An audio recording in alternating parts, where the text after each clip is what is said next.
ఇది ఎవ్రీ 2 ఇయర్స్కి ఒకసారి నిర్వహించాలి అనుకున్నారు కదా గురుగారు. అవునండి. అంటే ఎవ్రీ 2 ఇయర్స్కి ఒకసారి నిర్వహించినప్పుడు దీనికి సంబంధించి కార్యాచరణ ఎలా చేస్తారు, కొత్త అంశాలను ఎలా తీసుకొస్తారు? కొత్త వాళ్ళు వస్తారు, పాత వాళ్ళు వస్తారు.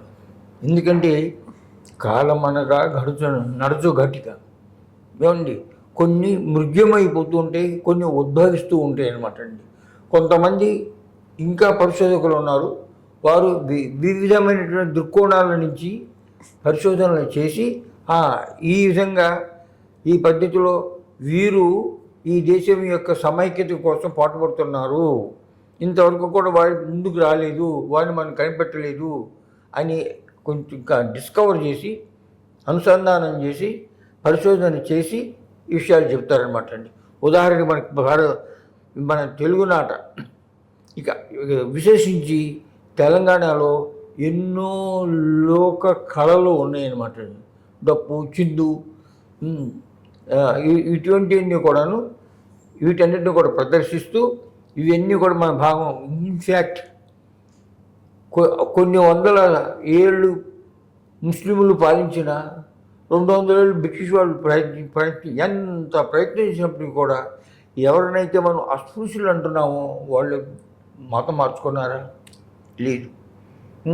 ఏదో విధంగా 800 ఏళ్ళు పరాయిల పాలనలో ఉన్నప్పటికీ కూడా కేవలం 25% మాత్రమే మతం మార్చుకున్నారు. అవును.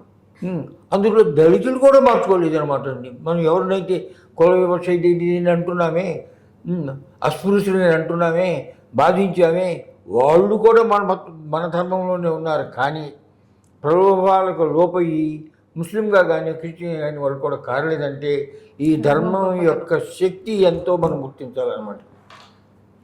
గురుగారు, మొదట లోకమంతన్ కార్యక్రమం నిర్వహించక ముందు దీన్ని ఎలా నిర్వహించాలని, దీని మీద ఆకాంక్షలు కానీ లేకపోతే ఆశలు కానీ ఎలా ఉండేవి ఆ కార్యక్రమం నిర్వహణకు ముందు? ఇప్పుడు మీరు రాష్ట్రీయ స్వయం సేవక్ అనే సంస్థ పేరు విన్నారు.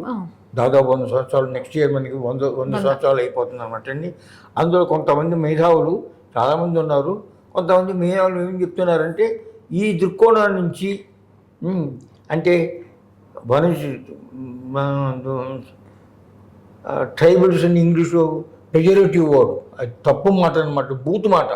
ట్రైబ్స్ అని అంటాం అనమాట. మనం అంటున్నాం వనవాసీలు అంటున్నాం అనమాట అండి. ఆ వనవాసీలు ఎంత ఐసోలేషన్లో ఉన్నప్పటికీ కూడా హిందూ ధర్మాన్ని పాటిస్తున్నారు. పరి విధాలుగా పాటిస్తున్నారు అనమాట అండి. పరి విధాలుగా ఎన్నో చోట్ల బ్రిటిష్ పాలనకి ఎదురు తిరిగారనమాట అండి. ముస్లింలు ఎంత ప్రయత్నించినప్పుడు కూడా ముస్లింలు అవ్వలేదు అనమాట అండి. అంటే దాని యొక్క అటువంటి వారి యొక్క అచంచలమైనటువంటి ధర్మయందు విశ్వాసం వారికి ఉన్నది అని మనం ప్రజలందరికీ తీసుకురావడానికి అది ఒక ముఖ్యమైనటువంటి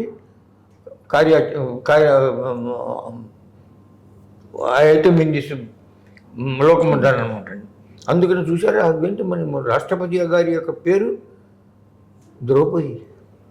ద్రౌపది అంటే ఎటువంటి క్యారెక్టర్ మహాభారతంలో అనమాట. ఆ మహాభారత యుద్ధం అనేది ఉండేది కాదనమాట.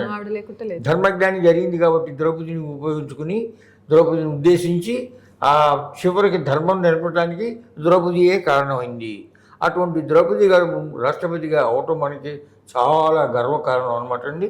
వారు వచ్చి దీన్ని ఇనాగ్రేట్ చేయటం అనేది అంతకన్నా కూడా మనకు గౌరవం, గర్వకారణం.